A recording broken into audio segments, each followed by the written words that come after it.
Hai semua, selamat datang kembali ke channel Kiang Plan. Terima kasih banyak kerana sudi singgah dan luangkan masa menonton video ini. Seperti biasa, jangan lupa tekan like, share dan subscribe supaya anda tidak terlepas perkongsian terbaru dari saya tentang aktiviti harian di kebun.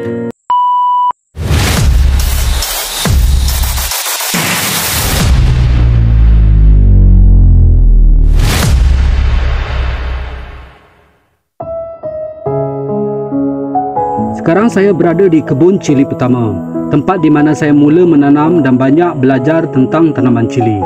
Hari ini saya nak kongsikan sedikit perkembangan terkini pokok-pokok cili saya yang kini sudah berusia 11 bulan selepas ditanam.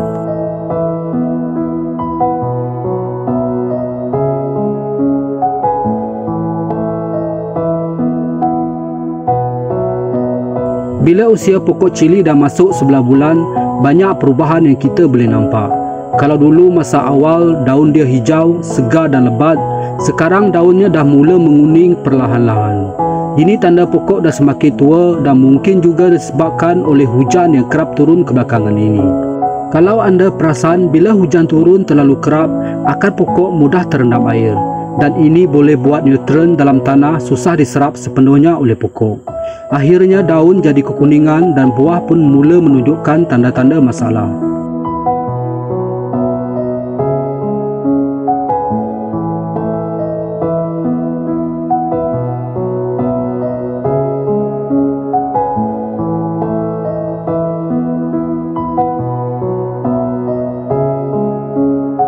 Buah cili saya kali ini banyak yang rosak, ada yang diserang lalat buah dan ada juga yang kena penyakit anthracnose kulat yang menyebabkan buah menjadi hitam dan reput dari hujung.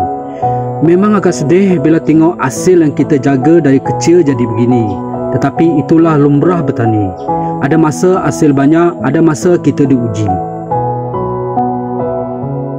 Saya cuba kawal dengan semburan racun kimia, tetapi bila hujan turun terlalu kerap macam sekarang, agak sukar juga nak kawal sepenuhnya. Kalau anda pernah hadapi masalah macam ni, boleh kongsikan pengalaman atau tip anda di ruang komen di bawah.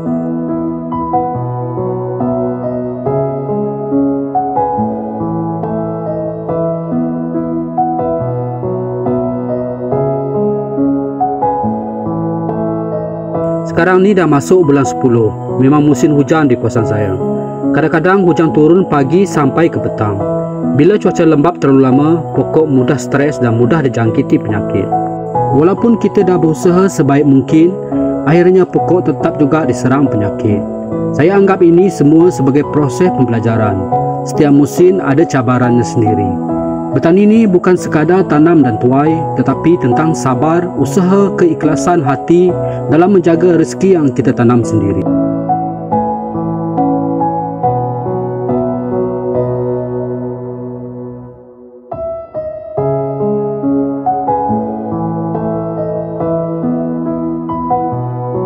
Untuk harvest hari ini, boleh saya katakan agak kurang memberangsangkan.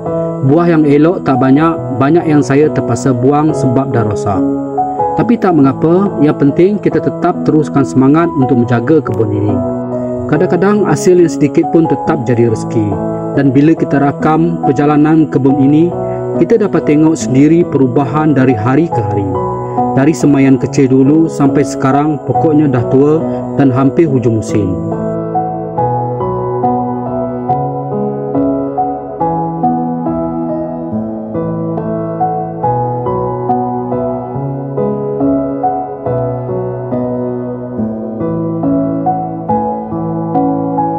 Baiklah, sampai di sini dulu perkongsian dari saya hari ini di channel Kiang Plan.